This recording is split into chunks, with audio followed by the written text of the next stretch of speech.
우리 하나님 말씀 같이 읽겠습니다. 사도행전 13장 말씀입니다.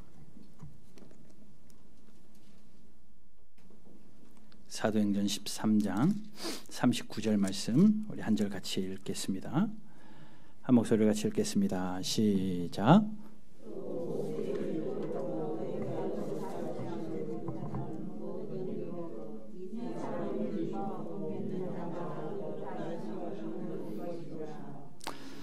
제가 한 번 더 봉독합니다. 또 모세의 율법으로 너희가 의롭다 하심을 얻지 못하던 모든 일에도 이 사람을 힘입어 믿는 자마다 의롭다 하심을 얻는 이것이니라. 지금 전국적으로 아니 전 세계적으로 코로나 바이러스로 인하여서 떠들썩합니다.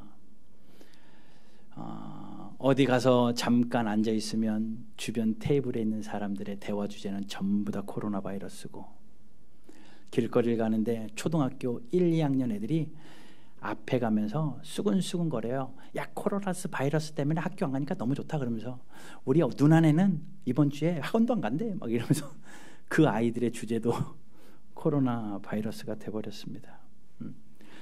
일주일을 살아가면서도 눈만 뜨면 궁금해서 인터넷을 열어보고 어젯밤에는 무슨 일이 있었나, 코로나 바이러스로 인하여서 전 세계에는 어떤 소식이 있나 계속 보게 됩니다. 인터넷에 또 우리에게 오는 문자에 또 TV만 틀면 온통 그것뿐이에요. 지난주에는 운전을 하면서 외곽 순환도로를 달려가고 있는데 전광판이 눈에 확 들어오더라고요. LED 전광판 반짝반짝거리면서 들어오는데 거기에 뭐라고 써 있냐면요, 의심될 땐 1339 이렇게 써 있어요. 112는 많이 들어봤고 119는 많이 들어봤는데 1339가 뭘까 이번에 알았습니다. 질병관리본부 콜센터더라고요. 그러면서 이야기해요. 의심될 때 1339로 전화를 먼저 해라. 다음 사진 보여주세요. 응급실 가지 말고 1339 먼저 제발해라. 이런 캠페인을 하는 것을 전광판을 통해서, 이런 포스터들을 통해서 봤습니다. 사진에서 보듯이 1339 질병관리본부 전화번호 사무실 콜센터입니다. 먼저 글로 의심나면 전화하라는 이야기겠죠. 의심될 땐 1339. 코로나가 의심되면, 열나고 기침나고 의심되면 전화하라는 겁니다. 한번 따라해 보세요. 의심될 땐 1339. 질병관리본부 이야기가 아니라 저걸 보면서 그런 생각이 나요. 그래? 질병만 의심되지 않고 신앙생활에도 의심이 될 텐데, 그러면 신앙생활이 의심날 때는 뭐 해야 될까? 하나님이 의심될 때는 어떻게 해야 될까? 말씀이 의심되고 기도하는 것이 의심되고 교회가 의심될 때는 어떻게 할까? 그런 생각을 묵상을 합니다. 그러면서 어떻게 하면 성도들이 기억에 오래 남게 할까 생각하다가, 그래 1339 찾아보자 해가지고 13장 39절을 다 찾아봤어요. 창세기부터 13장 39절 나오는 구절을 다 찾아보니까 몇 개 있더라고요. 사도행전 13장 39절을 읽으면서 온몸이 뜨거워집니다. 그렇다. 이거 가지고 이번 주에는 의심될 땐 13장 39절. 코로나가 의심되면 전화번호 1339. 신앙에 의심이 될 땐 사도행전 1339. 13장 39절로 가야 되겠다. 그래서 말씀을 준비하기 시작을 했습니다. 꼭 기억하십시오. 이제 아마 안 잊어버릴걸요. 주님 다시 오시는 날까지 의심될 땐 1339 안 잊어버릴 겁니다. 기가 막힌 채 똑똑하죠. 기가 막힌 거예요. 지난주에 어떤 한 분이 전화했어요. 요즘에 인터넷이 워낙 활성화되고 또 유튜브로 온라인이 되다 보니까 교회들마다 유튜브 예배들이 이제 막 오히려 활성화가 됩니다. 온라인 예배들이 활성화되는데 우리 김광진 형제가 영상 전공이잖아요. 예배를 드리고 말씀을 듣고 막 적어가고 또 듣고 해가지고 2분 메시지를 만들어요. 그래서 유튜브에 매주 올려요. 여러분 꼭 보십시오. 30몇 분짜리를 2분으로 잘 해가지고 정리해가지고 메시지를 만들어가지고 올리는데 거기에 이제 사진이 자극적인 거죠. 자극적인 코로나19 이렇게 하고 하나님 가까이 두기와 멀리하기 멀리 거리 두기와 가까이 하기 이렇게 나오니까 아마 제 주변에 있는 분들이 그걸 봤나 봅니다. 그러면서 아유 머리도 좋아. 어떻게 그걸 이용해서 이렇게 설교를 하셨어요? 이러고 전화를 했어요. 근데 오늘 제목 보고 더 깜짝 놀랄 겁니다. 의심될 땐 1339. 오늘 본문을 가지고 또 성경의 몇 군데를 좀 찾으면서 우리가 의심될 때 어떻게 해야 될까? 코로나 의심 말고 신앙의 의심이 될 때 어떻게 할까? 어떤 의심일까요? 성도 간의 의심일 수도 있고 또 목회자를 향한 의심일 수도 있고 그것이 더 나아가서 교회에 대한 의심이 될 수도 있고 더 나아가서 하나님의 말씀에 대한 의심이 될 수도 있고 거기서 더 나아가다 보면 하나님의 존재 자체에 대한 의심. 그러다 보니 하나님은 과연 계시냐? 하나님은 정말 살아계시냐? 하나님은 진짜로 살아서 역사하시는 거 맞나?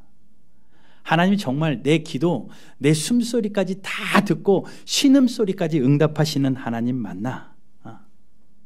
물론 그것이 찰떡같이 믿어져 가지고 신앙의 활기가 있을 때도 있지만 신앙의 슬럼프가 찾아오면 그 모든 것이 불안하여 의심 가운데 흔들리기 시작을 합니다. 그런 의심들이 물론 건강한 의심은요 우리를 자라나게 합니다. 그런데 불신을 싹트게 하는 건강하지 못한 의심들이 있어요. 그러다가 그 의심이 싹트다 보면요 종국에는 기독교가 맞나? 저도 학창시절에 이런 생각 해본 적이 있어요. 목사의 아들로 태어나서 평생 교회에서만 자랐는데 다른 거 경험해보지도 않았잖아요. 태어나 보니 아버지가 목사님이고 살다 보니 집이 교회인데 다른 거 경험해보지도 못했고 다른 거 알지도 못하고 그냥 그 안에서 자라니까 중고등학교 시절을 지나면서 혹시 이게 아니면 어떡해? 종말이 왔는데 부처가 진짜면 어떡하지? 종말이 왔는데 모하메드가 진짜면 어떡하지? 이런 의심 해본 적이 있어요. 왜 없겠습니까? 오히려 건강한 의심들은 우리를 자라나게 합니다. 그런데 그것이 부정적으로 치닫기 시작하면 우리의 믿음을 송두리째 흔들어버리고요. 그 믿음의 뿌리가 썩어져 버리게 만들고요. 결국은 하나님을 부정하고 교회를 떠나게 되는. 요즘 시기에 교회 의심하기 참 좋잖아요. 매스컴마다 교회가 화두가 됩니다. 코로나19 바이러스 때문에 유명해진 건 교회들입니다. 뉴스를 틀면 교회가 안 나온 적이 없어요. 언제부터 이렇게 교회들을 좋아했는지 교회. 오늘 아침에서도 동사무소에서 또 왔습니다. 교회 다니시고 예배 드리셔야 되는데 예배 드리고 가셨어야 되는데 그냥 가셨네요. 의심하기 좋을 때잖아요. 이 의심이라는 건요 지적인 문제보다는 영적인 문제입니다. 지식으로 의심하기보다는 영적인 문제이기 때문에 악한 사탄은요 우리의 영을 공격해요. 사탄이 우리에게 의심의 씨앗을 뿌립니다. 그리고 그것이 우리를 혼돈 가운데 빠지게 만들고 결국은 불신앙으로 이끌고 가요. 그렇기 때문에 그 의심을 가만히 두면 안 되고 그 의심 가운데 우리가 영적으로 신앙을 자라나는 것도 중요하지만 말씀을 더 연구하고 말씀에 대해서 더 깊이 알아가면서 자라나는 것도 중요하지만 그 의심이 부정적인 영향을 미쳐서 우리의 신앙에 타격을 입어서는 안 되겠습니다. 그런 여러분 신앙생활 하다가 의심이 난다면 1339 기억하십시오. 평안하고 잘 될 때는 별로 안 날걸요. 어려움이 생기면 의심납니다. 망해보면 의심되고 병들어보면 의심됩니다.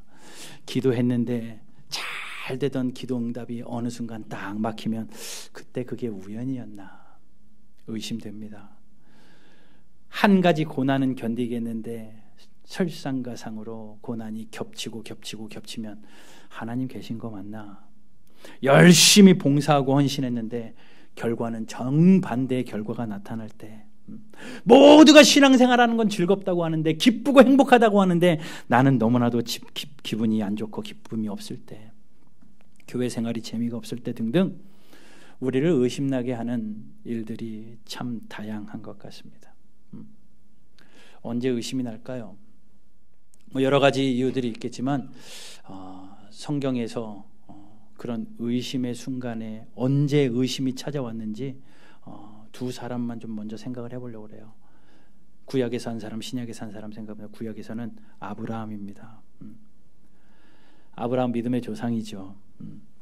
여호와의 사자가 아브라함을 찾아갑니다. 그리고 예언합니다. 100세에 아들을 얻을 것을 예언합니다. 아브라함이 어떻게 합니까? 창세기 17장에서 이렇게 이야기합니다. 웃어버리죠. 그 여호와의 사자의 말을 웃어버립니다. 왜냐? 현실이 자기가 100세고 사라가 경수가 끊어진 지 오랜데 아이를 낳을 수 없는 생리적인 이 환경 가운데 아이를 낳는다고 비웃으며 그가 하는 말은 이겁니다. 이스마엘이나 하나님 앞에서 살기를 원합니다. 이스마엘이 누구예요? 그 아들을 낳게 된다라는 그 메시지를 받고 여종 하갈을 통하여 얻은 아들입니다. 그러니 사라를 통해서 아들을 얻는다라는 것은 정말 말도 안 되는 일이고 이미 얻은 여종의 아들 이스마엘이나 하나님 앞에서 살기를 원합니다. 라고 이야기를 하죠. 의심한 겁니다. 하나님의 말을, 여호와의 사자의 예언을 의심한 거죠. 왜 그렇게 의심했을까요? 현실이 더 커버리니까.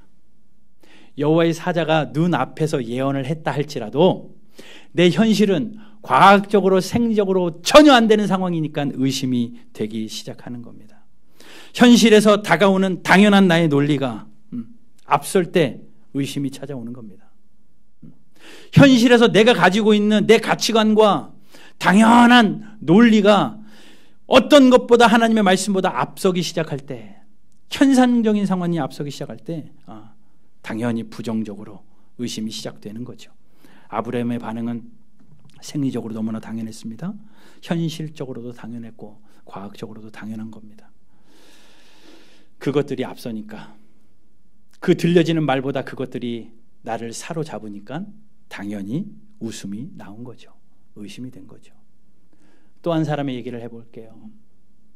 신약에 나오는 베드로입니다. 예수님의 수제자라고 하는 베드로. 이 베드로가요, 의심 때문에 예수님에게 한 소리 듣거든요. 오병이어의 사건이 이루어진 이후에 그날 밤에 예수님이 제자들을 배를 먼저 태워서 보내십니다. 그날 밤 사경에 한밤중에 폭풍이 몰아치고 배가 뒤집혀질 위기 가운데 제자들이 배 안에서 두려워 떨고 있을 때 예수님이요, 물 위를 걸어서 제자들에게 가까이 가요. 제자들이 밤에 뭔가 오니까, 희미한 뭔가 우리를 향하여 다가오니까 유령이다라고 소리치면서 두려워 떱니다. 그때 예수님이 말씀하시죠. 뭐라고요? 안심하라, 난이 두려워하지 말라. 그 제자들에게 안심하라, 두려워하지 말라라고 예수님이 다가갑니다. 그때 베드로가 나서면서 이야기합니다. 당신이 주님이시면 명하여 주십시오. 내가 무리를 당신에게로 가겠습니다. 그때 예수님이 뭐라고 말씀하십니까? 오라, 오라. 예수님의 허락이 떨어졌어요. 베드로가 예수님의 그 허락만 믿고 물 위를 내려가기 시작합니다. 폭풍 가운데 있는데 배에서 뛰어내려서 물을 걸으며 예수님께 갑니다. 마태복음 40장 14장에서는 이렇게 말해요. 물 위를 걸어서 예수께로 가되, 분명히 물 위를 걸어서 예수께로 가되라고 기록합니다. 그런데 그 14장 30절에 이렇게 기록돼요. 물 위를 걸어서 예수께로 가되 바람을 보고 무서워 빠져가는지라. 물 위를 걷다가 풍랑을 보니까 현실 위에 돌아오니까 내가 물 위를 걸을 수가 없는데 이러한 기본적인 상식이 나를 덮치기 시작하는 순간 점점 빠져들어가요. 자, 그때 예수님이 위대한 말씀을 31절 해주시죠. 말씀 있나요? 없어요? 마태복음 14장 31절에 예수님이 손을 내밀어 그를 잡아채시면서 이렇게 말씀하십니다. 믿음이 작은 자여 왜 의심하였느냐라고 이야기해요. 물에 빠져들어가는데 그걸 보고 예수님이 무서워서 물에 빠져들어가는 그걸 보고 예수님이 믿음이 작은 자여 왜 의심했느냐라고 말해요. 물에 빠진 거랑 의심이랑 상관이 있다는 겁니다. 그럼 무엇 때문에 의심이 시작되어졌고 무엇 때문에 물에 빠지기 시작했느냐? 성경은 바람을 보고 무서워하는 순간 빠졌고 그 빠진 것이 의심의 시작이었다. 의심이라는 거죠. 여러분 이 두 개를 이야기를 잘 조합해 보십시오. 베드로는요, 예수님만 바라보고 예수님의 말씀만 듣고 순종하여 뛰어내렸을 때는 무리를 걸었는데 예수님 보던 내 눈이 파도를 보는 순간, 현실을 보는 순간 의심이 들어 빠져들어간 겁니다. 공통점을 찾으시겠어요?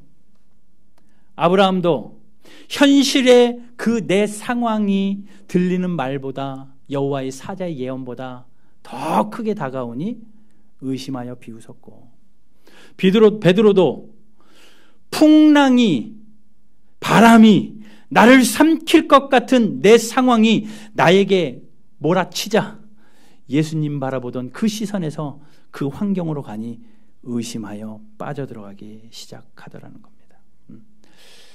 여러분 의심은 언제 들어오냐면요, 하나님의 말씀보다 내 앞에 계신 예수님보다 내 환경이 크게 다가올 때 의심이 찾아와요. 하나님의 말씀보다, 그래요, 하나님의 말씀인 거 믿어요, 알아요. 그런데 내 환경의 현실을 말씀이 이기지 못하고 내 현실이 말씀보다 더 크게 나에게 다가올 때 의심이 찾아오게 된다는 겁니다. 내 현실이, 내 상황이, 나에게 일어난 여러 가지 문제가, 질병의 문제, 경제적인 문제, 진로의 문제, 여러 가지 내 문제가 하나님의 말씀보다 더 크게 다가와서 나에게 압박감으로 다가올 때 우리 안에는 뭐가 찾아온다? 의심이 찾아와요. 이렇게 찾아온 의심은 그냥 돌아가지 않습니다. 신앙에 타격을 입히고 갑니다. 말씀을 덮어버리게 만듭니다. 기도를 포기하게 만들어버립니다. 심지어 교회를 떠나게 만듭니다. 심지어 하나님을 떠나버리게 만들어가요. 여러분 우리가 살아가는 지금 이 시대가 어때요? 얼마나 어렵습니까?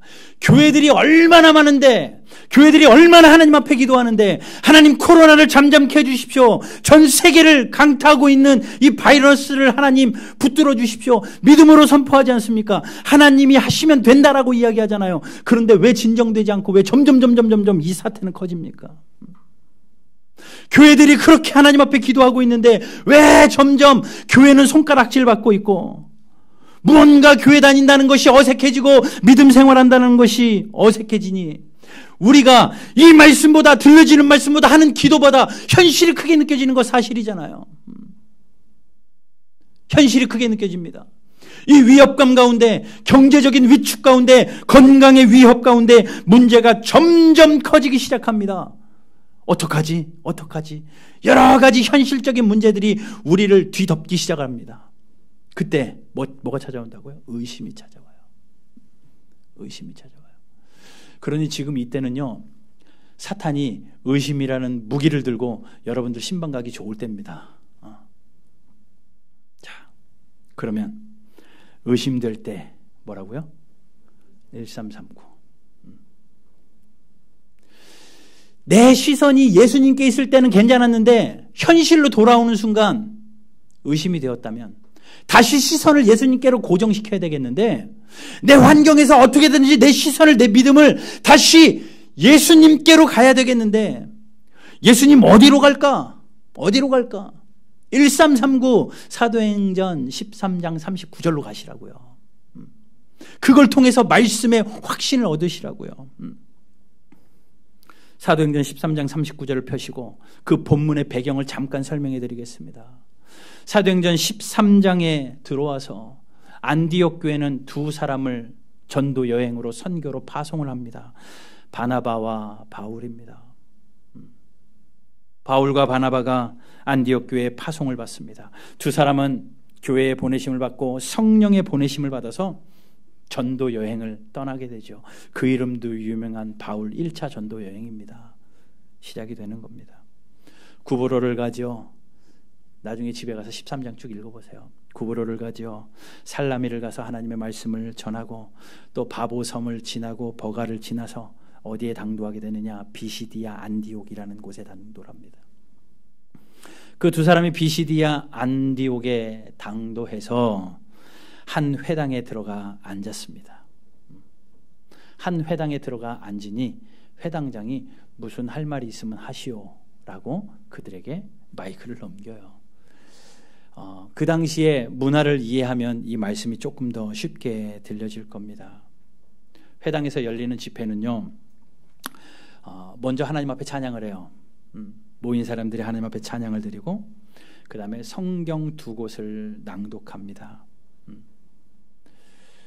인도자가 성경 두 곳을 낭독하는데 먼저는 율법서 중에서 한 곳을 낭독하고 또 선지서 중에서 한 곳을 차례로 읽습니다. 그렇게 말씀 두 곳을 읽고 낭독한 다음에 그 다음에 예배에 참석한 사람들 중에서 몇몇을 세워 말씀을 듣는데요.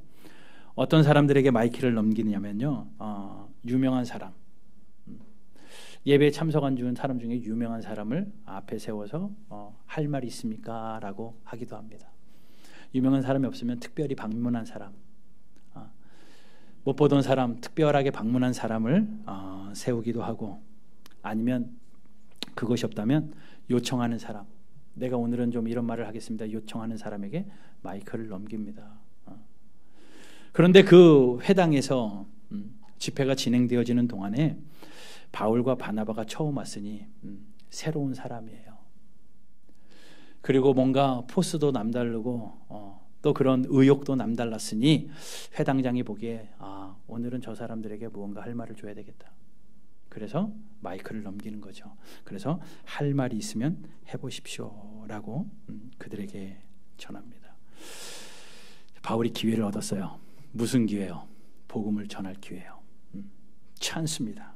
그래서 사도행전 13장 39절부터 쭉 읽어보면요, 말씀을 전하기 시작을 합니다. 그 기회를 얻어서 사도 바울이 복음을 전하기 시작하는데 그 복음이요, 구약 전체의 스토리를 그냥 일목요연하게 쫙, 하나님이 이스라엘 백성들을 선택했다. 그들은 애굽에 종살이를 했다. 하나님이 출애굽시키시고 40년간 광야 생활을 하게 하셨다. 광야 생활 이후에 가나안 땅에 들어가서 하나님이 약속하셨고, 가나안 땅에서 하나님이 그들을 사무엘까지 사사들을 주셨으며, 사무엘 때에 사울이라는 왕을 세우셨고, 초대 왕을 세워서 이스라엘을 세우고 그 다음 왕 다윗을 세우셨다. 그 다윗은 하나님의 마음에 합한 자였다. 지금 제가 짧게 이야기하는 거예요. 꼭 읽어보세요. 그리고 하나님께서 약속하시기를 그 다윗의 후손으로 구세주 메시아를 보내실 것을 약속하셨다. 그 선지자의 예언대로 메시아가 오셨다. 예수님이 오셨다라고 이야기합니다. 그런데 사람들은 예수를 받아들이지 않고 예수님을 십자가에 못 박혀 죽게 만들었고, 그 죽으신 예수님은 장사되어지신 이후에 그것으로 끝나지 않고 3일 만에 부활하셨다. 부활하신 그 예수님에게 얼마나 많은 증인들이 있었는지 그 증인들의 증언을 내가 듣고 믿었노라. 그리고 이제 내가 그 증인이다.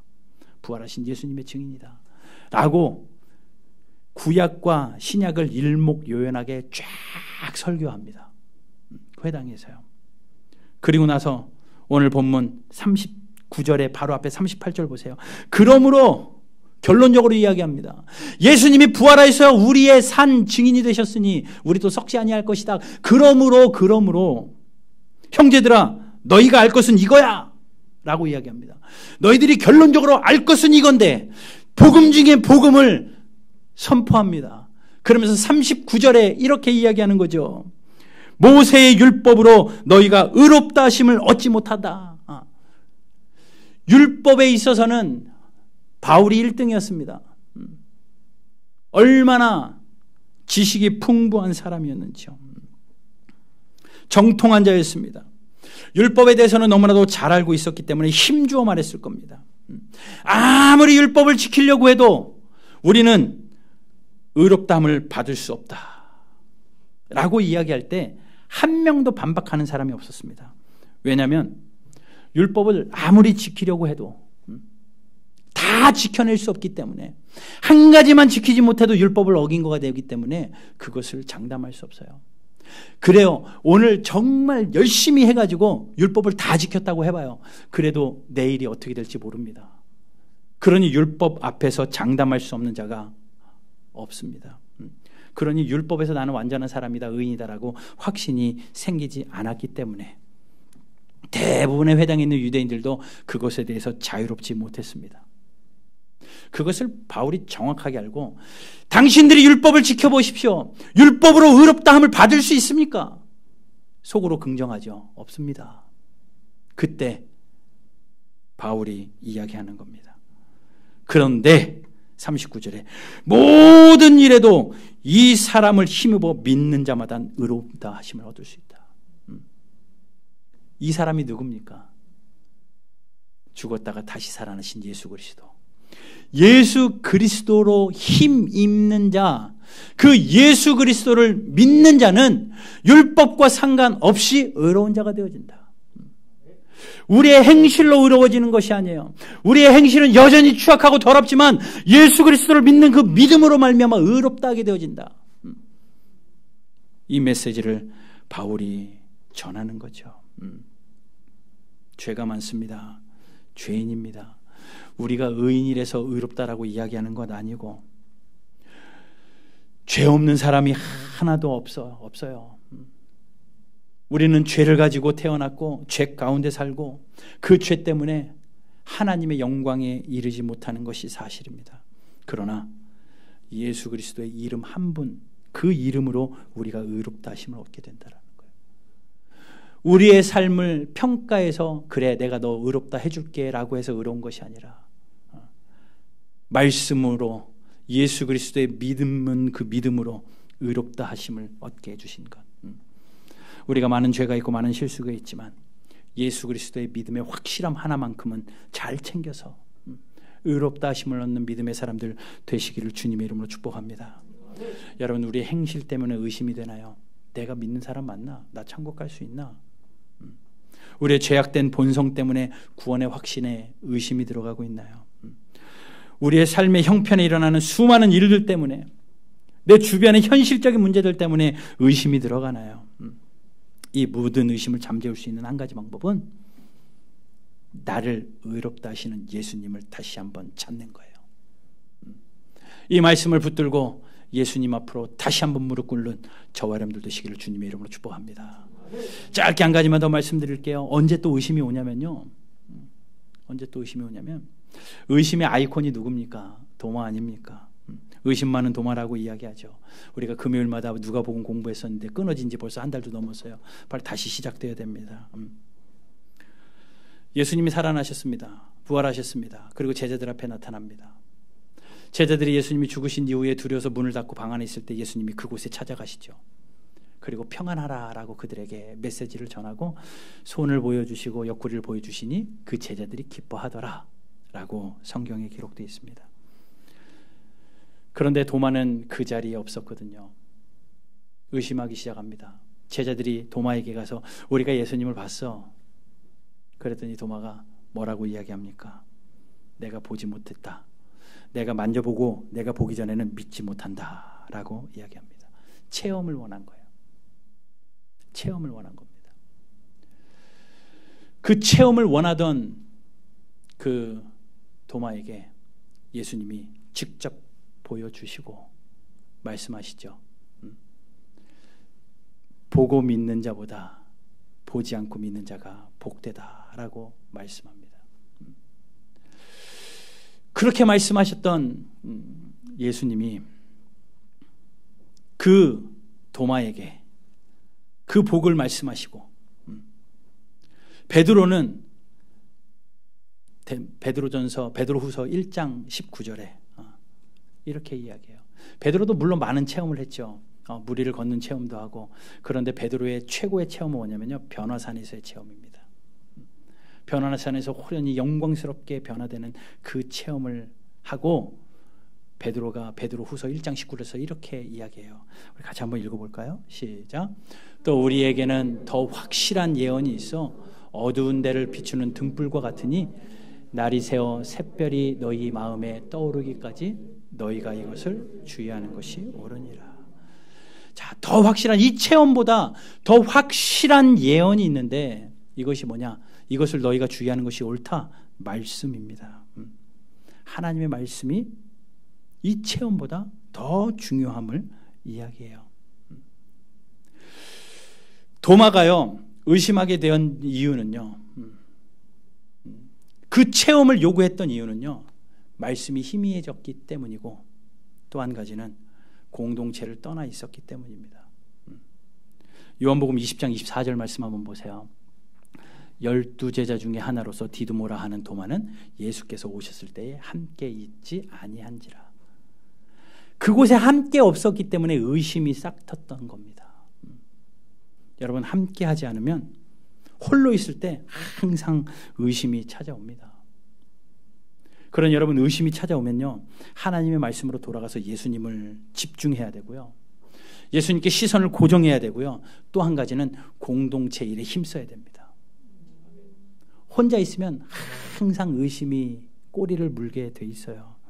의심이 찾아오면 의심이 해결된 다음에 내가 공동체를 찾아가겠다가 아니라 의심을 붙들고 더 모이기를 힘쓰고, 더 공동체를 사랑하고, 더 예배에 힘쓰고 기도에 힘쓰는 저와 여러분들 되시기를 주님의 이름으로 축복합니다. 지금은 어쩔 수 없죠.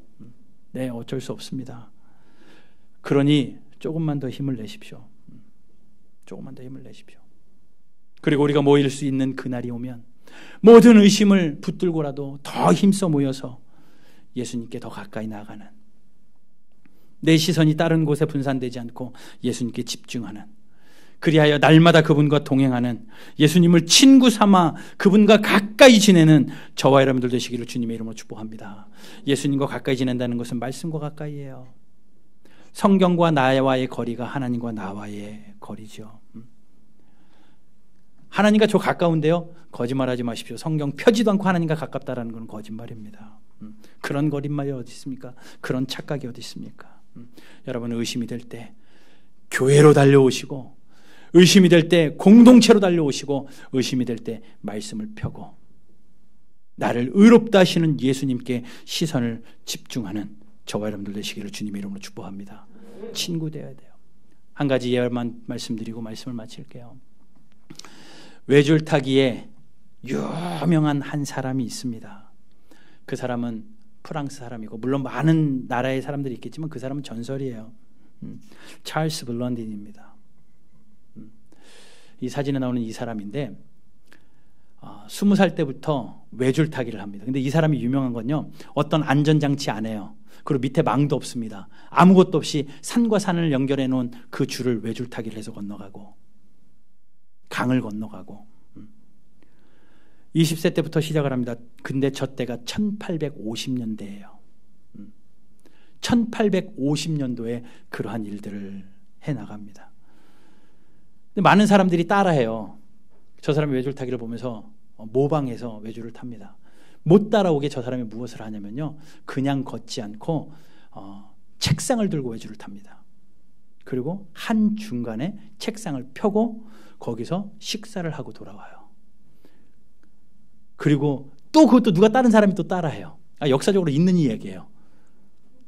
그랬더니 수레에다가 짐을 싣고 가서 거기 가서 오믈렛을 해먹고 옵니다. 요리를 해서 식사를 하고 외주를 해서 돌아와요. 역사적으로 진짜래요. 뭐 다 증명이 되어 있습니다. 또 그것도 따라해요. 누가? 그랬더니 어떤 일까지 하냐면요. 우리 이렇게 뭐 이벤트 하면은 뭐 장대 같은 거 끼고 이렇게 띠뚝띠뚝 걷잖아요. 자기 발이 아닌 발 밑에 장대 위에 올라가서 장대를 밟고 외주를 탑니다. 안 떨어지고 이렇게 아무 안전장치 없이 그 높은 산꼭대기에서 그렇게 타요.